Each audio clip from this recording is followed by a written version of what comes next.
আমি একেবারে ধুয়ে নিচ্ছি, সম্পূর্ণ ময়লাগুলো বের করে নিচ্ছি আস্তভাবে, যাতে ডিমটা না গলে সেভাবে পরিষ্কার করে নিয়ে দেখতেই পাচ্ছেন একবারে পরিষ্কার পানিটা ডিমের গায়ে থেকে বের হয়ে আসছে, কারণ ডিমটা যেহেতু অনেক বেশি পরিষ্কার করতে হয়।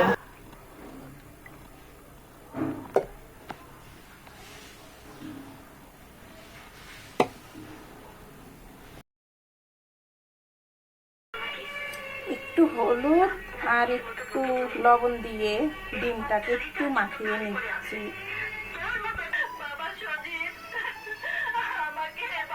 পাতিলটা চুলা দিয়ে দিছি, এখন তেলগুলো দিয়ে একটু গরম করে নেব।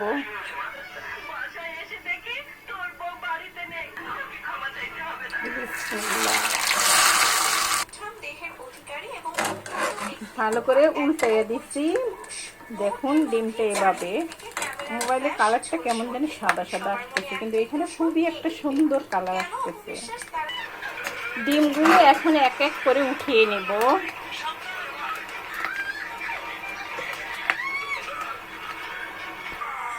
সবগুলো ডিমই উঠিয়ে নিয়েছি।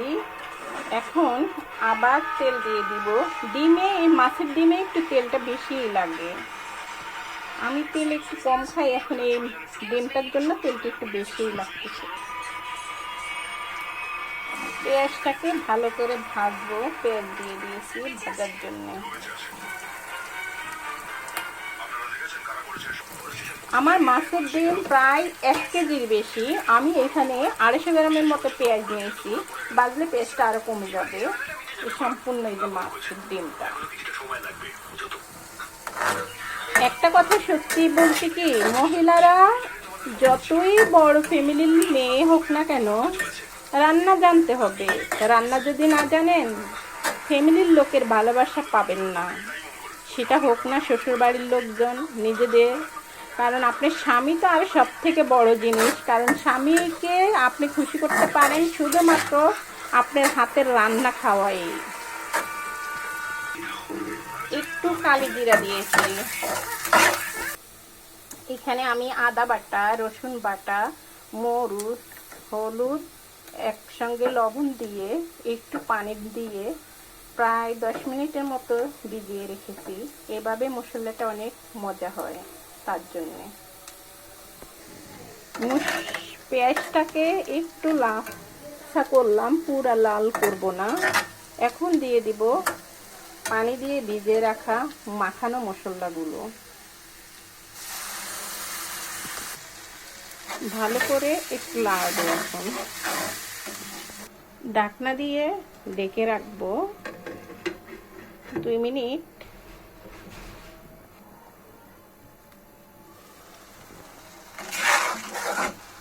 এর মধ্যে এখন ডিমগুলা ভাজা দিয়ে দিচ্ছি। এটাকেও ভালো করে একটু মশলার সাথে মিশিয়ে নেব, আবার এদিক দিয়ে কষানো হয়ে যাবে। ভালোভাবে কষানো হয়ে গেছে। এখন একটু পরিমাণ মতো জল দিয়ে দিব, যে প্লেটে ডিমটা রেখেছি ওই প্লেটটা দিয়ে একটু নাড়বো, নাড়াচাড়া দিয়ে ঢাকনা দিয়ে বলক আসলে। বলক এসেছে, এখন একটু জিরার ফাঁকি দিচ্ছি। এখন একটু নাড়বো, দেখে রাখবো এখন 5 মিনিটের জন্য।